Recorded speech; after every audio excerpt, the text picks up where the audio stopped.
Hi, I'm Dave. I'm here with Elisa and Debbie, God.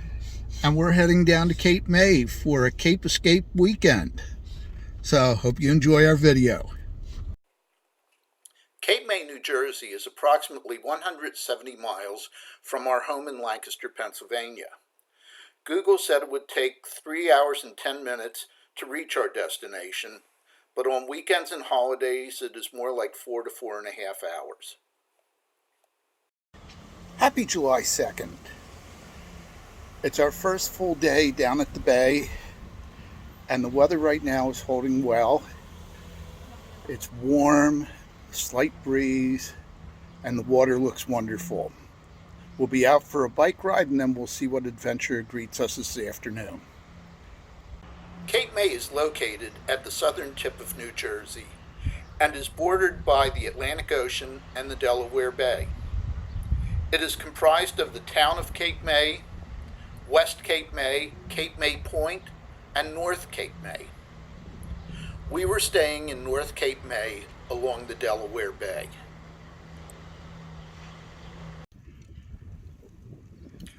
Our morning bike trip paralleled the bay as we rode along Shore Drive to David Douglas Memorial Park, which is located on the north side of the Cape May Canal.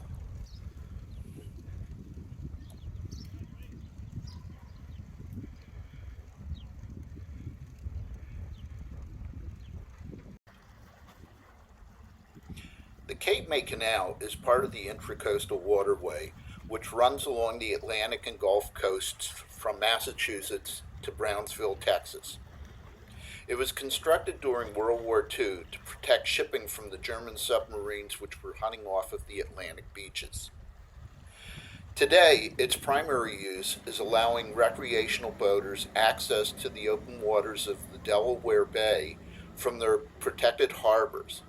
However, jet skis are not allowed access. The mouth of the canal is lined on either side by long rock jetties. My father and I used to go fishing there during our summer vacations, but I don't ever recall catching anything. Mainly, I like to walk the beaches and go rock hunting for the Cape May diamonds, which you can find in the shops.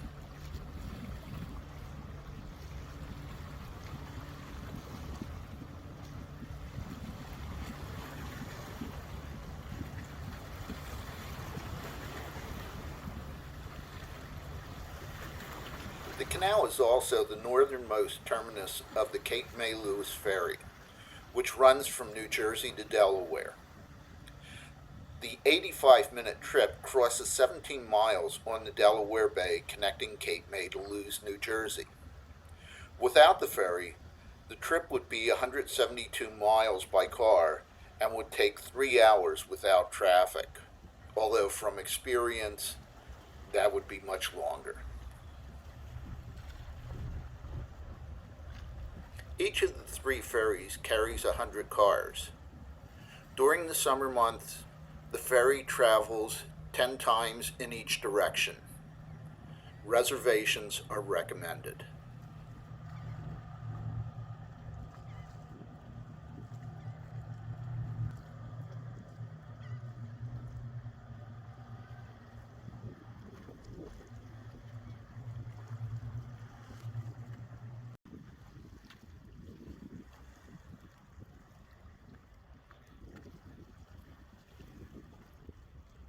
What? On our return trip, we spotted these trees decorated for the 4th of July. In December, the road is lined with decorated Christmas trees. That afternoon, we settled down on the Bayside beach. The water was warm and the sun was hot. Our blue canopy didn't offer much help due to the shifting winds, though. The biggest advantage of being Bayside is the lack of crowds. It's great if you like to float or kayak without being pounded by waves. It's not the powdery sand like the ocean side, but you can find shells, rocks, and Cape May diamonds as you walk along.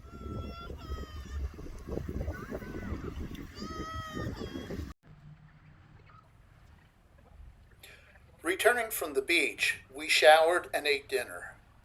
We were rewarded with a magnificent sunset. Visitors and residents of both North Cape May and Town Bank come to Shore Drive to share the sunsets. Sunset Beach in West Cape May is also another good spot to watch the sunset.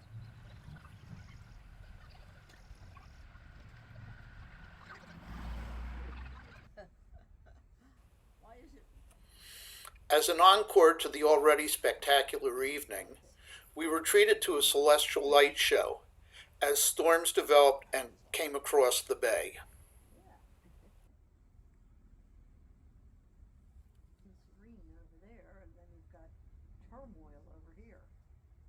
Good morning.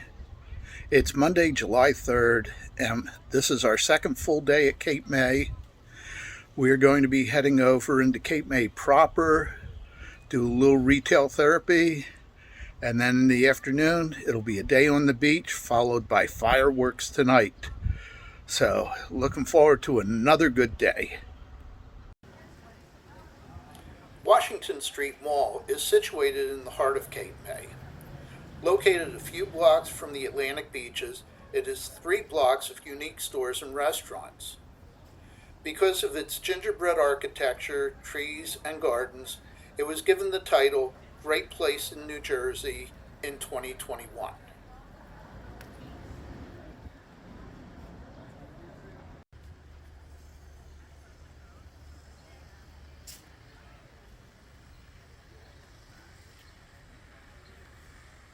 Cape May claims to be America's first seaside resort. Its historic district was designated a National Historic Landmark in 1976. Quite a few of the restored Victorian buildings are located between Washington Street Mall and the beach. They are called Painted Ladies because of the multiple colors and ornate architecture. Almost all of them are used as bed and breakfast inns and host visitors throughout the entire year.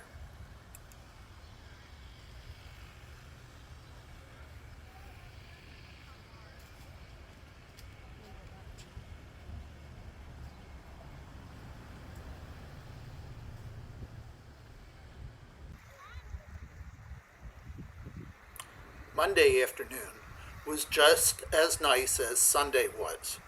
The sun was warm, the breeze was cool, and we had a nice afternoon on the beach.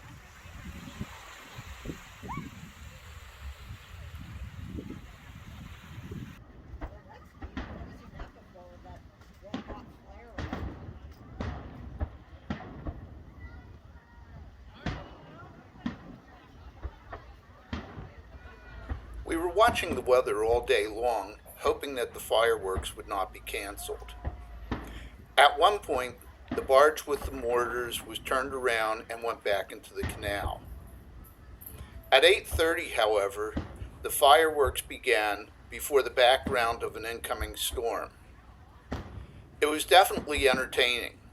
Fireworks in the foreground and lightning in the background.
The timing was perfect.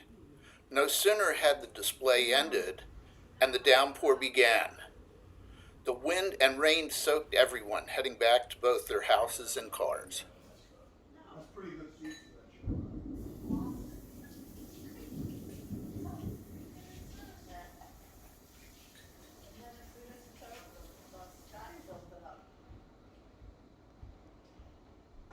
Wow.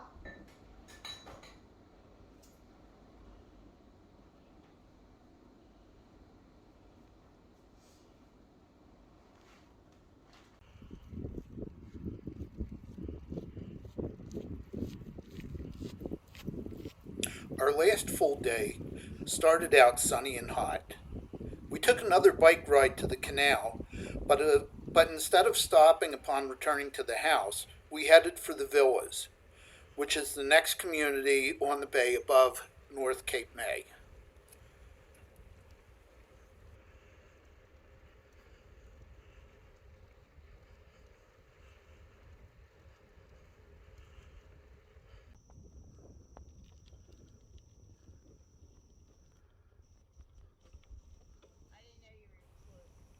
Our trip took us to Coxhall Creek Wildlife Management Area, a golf course which was repurposed into a public park. Coxhall serves as a stopover for migratory birds. It has 4 miles of hiking trails and several lakes and ponds. Bicycle riders are welcomed.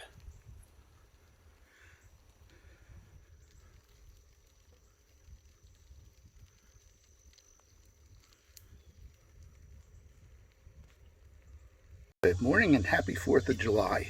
This is our last full day at the beach. We just came back from a 40-minute bike ride down to the ferry canal and then up to Coxhall Trails and Park. So it looks like a beautiful day after the storm last night, and we're going to enjoy time on the beach. So hope you have a good 4th of July too.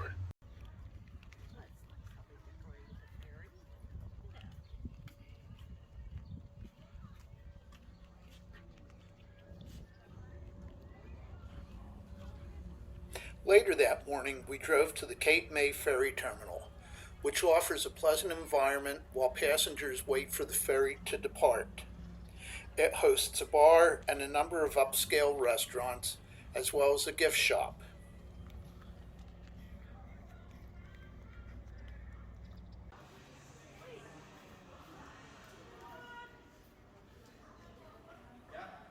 As you can see, the terminal is quite modern and offers a comfortable resting spot for passengers waiting to board the ferry. The gift shop also hosts a number of locally made products.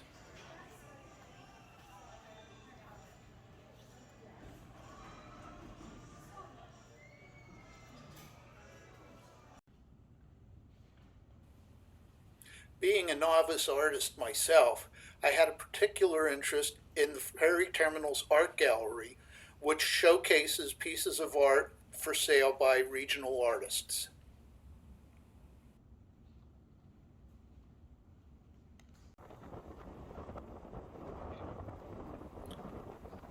We then drove to Beach Avenue along the Atlantic coast. The 2.2-mile road has the seawall on the eastern side of the road and hotels, restaurants, and entertainment venues on the west.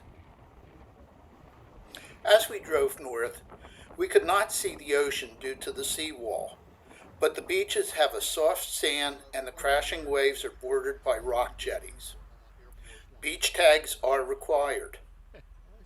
Parking is always at a premium during the summer, and most of the street spots are metered. Nevertheless, the hotels along Beach Avenue take on a regal charm. Returning back to North Cape May, we passed Cape Island Marina. This protected harbor houses many of the deep-sea fishing charters, sightseeing boats, and personal yachts, as well as the famous Lobster House restaurant. Our final afternoon was just as pleasant as all the others had been. However, this time it seemed like we had the beach to ourselves.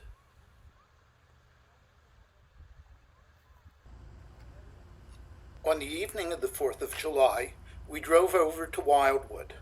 We could see fireworks in the distance as we went to the Hereford Inlet Lighthouse. Operating since 1874, this gingerbread wood frame lighthouse is on the National and State Register of Historic Places and is part of the New Jersey Coastal Heritage Trail. To conclude our trip this holiday, we didn't visit the Wildwood Boardwalk, but instead drove along Pacific Avenue, where I used to stay during numerous summer vacations.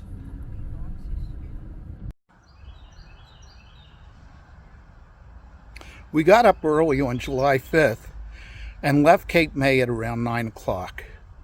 We got into Lancaster just under 1 o'clock, encountering the rest of the holiday traffic. So that's it for this travel vlog. I hope you enjoyed it, and we'll look forward to our next adventure. Bye for now.